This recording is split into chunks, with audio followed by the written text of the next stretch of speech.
Assalamualaikum warahmatullahi wabarakatuh. Perkenalkan, nama saya Wahyu Ningrum dengan NIM C0D024001 dari program studi D3 Perpajakan Fakultas Ekonomi dan Bisnis Universitas Jambi. Di sini saya akan menjelaskan mengenai jenis, sifat, dan mekanisme pemotongan pajak yang diampu oleh Bapak Dr. Wirmi Eka Putra, SE MSI. Pajak penghasilan atau PPh dikenakan atas penghasilan yang diperoleh selama 1 tahun dan tidak bisa dialihkan ke pihak lain. Withholding tax atau WHT adalah mekanisme pemotongan langsung pajak penghasilan di sumber pembayaran, di mana pembayar wajib memotong persentase tertentu dari jumlah pembayaran yang dilakukan kepada penerima. Berdasarkan Pasal 23 Undang-Undang Nomor 7 Tahun 1983 yang telah diubah dengan Undang-Undang Nomor 36 Tahun 2008. Dengan demikian, pajak berfungsi sebagai sumber pembiayaan negara yang bersifat wajib tanpa imbalan langsung dan dipungut dari penghasilan atau transaksi tertentu melalui mekanisme seperti pemotongan langsung di sumber pembayaran. Semua ketentuan ini diatur dalam Undang-Undang Perpajakan yang berlaku di Indonesia. Pengertian pemotongan pajak. Pemotongan pajak dapat diartikan sebagai kegiatan memotong sebesar pajak yang terutang dari keseluruhan pembayaran yang dilakukan. Pemotongan dilakukan oleh pihak-pihak yang melakukan pembayaran terhadap penerima penghasilan. Pihak pembayar bertanggung jawab atas pemotongan dan penyetoran serta pelaporannya. Jenis-jenis pemotongan pajak. Yang pertama, pemotongan pajak penghasilan PPh pasal 21. Pemotongan pajak penghasilan PPh pasal 21 dilakukan oleh pihak yang memberikan penghasilan kepada wajib pajak orang pribadi, seperti perusahaan yang memotong upah karyawan. Badan usaha ditunjuk sebagai pemotong PPh pasal 21 untuk penghasilan karyawan maupun bukan karyawan. Wajib pajak orang pribadi juga bisa ditunjuk sebagai pemotong dengan penunjukan dari Kantor Pelayanan Pajak atau KPP. Yang kedua, pemotongan pajak penghasilan PPh pasal 23. Pemotongan pajak penghasilan PPh pasal 23 dilakukan oleh pihak pemberi penghasilan atas pembayaran dividen, bunga, sewa, royalti, dan jasa kepada wajib pajak, badan dalam negeri, dan bentuk usaha tetap atau BUT. Wajib pajak berbentuk badan wajib memotong PPh pasal 23, sedangkan wajib pajak orang pribadi tidak ditunjuk untuk memotong. Jika wajib pajak menerima penghasilan yang menjadi objek PPh pasal 23 dan pemberi penghasilan juga pemotong, maka penghasilan tersebut dipotong oleh pemberi penghasilan sesuai ketentuan. Yang ketiga yaitu pemotongan pajak penghasilan PPh pasal 26. PPh pasal 26 dipotong oleh pemberi penghasilan atas pembayaran kepada wajib pajak luar negeri seperti dividen, bunga, hadiah, dan royalti.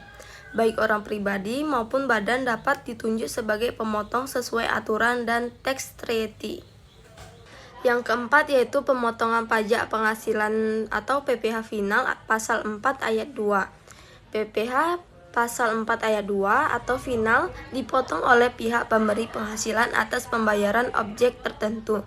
Pajak ini bersifat final, artinya setelah dipotong atau dibayar, pajak tersebut dianggap selesai dan tidak bisa dikreditkan dalam SPT tahunan. Wajib pajak badan ditunjuk sebagai pemotong sedangkan orang pribadi tidak wajib memotong.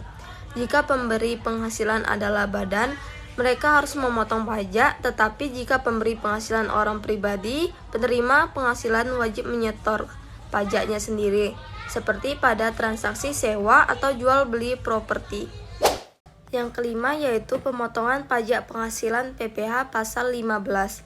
Pemotongan PPh pasal 15 dilakukan oleh pihak pemberi penghasilan kepada wajib pajak badan di sektor khusus, seperti pelayaran, penerbangan internasional, asuransi luar negeri, migas, perdagangan asing, dan investasi bangun guna serah. Hanya badan yang ditunjuk sebagai pemotong, bukan orang pribadi. Jika pemberi penghasilan adalah pemotong, maka ia memotong PPh pasal 15. Jika pemberi penghasilan orang pribadi non-pemotong, maka wajib pajak badan wajib menyetor sendiri. Sifat pemotongan pajak ada dua, yaitu PPh final, PPh tidak final. Yang pertama, PPh final adalah pajak dengan tarif dan dasar tertentu atas penghasilan selama tahun berjalan yang langsung menjadi pelunasan, sehingga tidak diperhitungkan lagi dalam SPT tahunan. Yang kedua, PPh tidak final adalah pajak yang masih harus diperhitungkan kembali dengan penghasilan lain di SPT tahunan menggunakan tarif umum pasal 17. Bukti potong dapat menjadi kredit pajak dan biaya terkait penghasilan dapat dikurangkan dalam perhitungan penghasilan kena pajak. Mekanisme pemotongan pajak. Mekanisme pemotongan pajak adalah proses ketika pemberi penghasilan memotong pajak dari penerima penghasilan lalu menyetorkannya ke kas negara. PPh pasal 21 dipotong dari penghasilan pegawai tetap, tidak tetap atau bukan pegawai oleh perusahaan. Penerima penghasilan mendapat bukti potong yaitu 1721 A1 atau A2, non final atau final. PPh pasal 23 dikenakan atas penghasilan berupa modal, jasa, hadiah, atau penghargaan selain yang dipotong PPh pasal 21. Tarif umumnya 15% untuk bunga dan dividen, dan menjadi 2 kali lipat jika penerima tidak memiliki NPWP. Pajak dipotong saat pembayaran, disetor paling lambat tanggal 10 bulan berikutnya, dan dilaporkan melalui SPT Masa PPh 23. PPh 26 berlaku untuk penghasilan yang diterima wajib pajak luar negeri.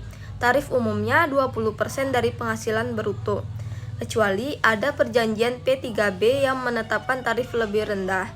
Mekanismenya sama, yaitu pemotongan saat pembayaran, penyetoran ke kas negara, serta pelaporan dalam SPT Masa PPh 26. Sekian video penjelasan saya mengenai jenis, sifat, dan mekanisme pemotongan pajak. Mohon maaf jika ada kesalahan kata. Saya akhiri. Wassalamualaikum warahmatullahi wabarakatuh. Bye bye.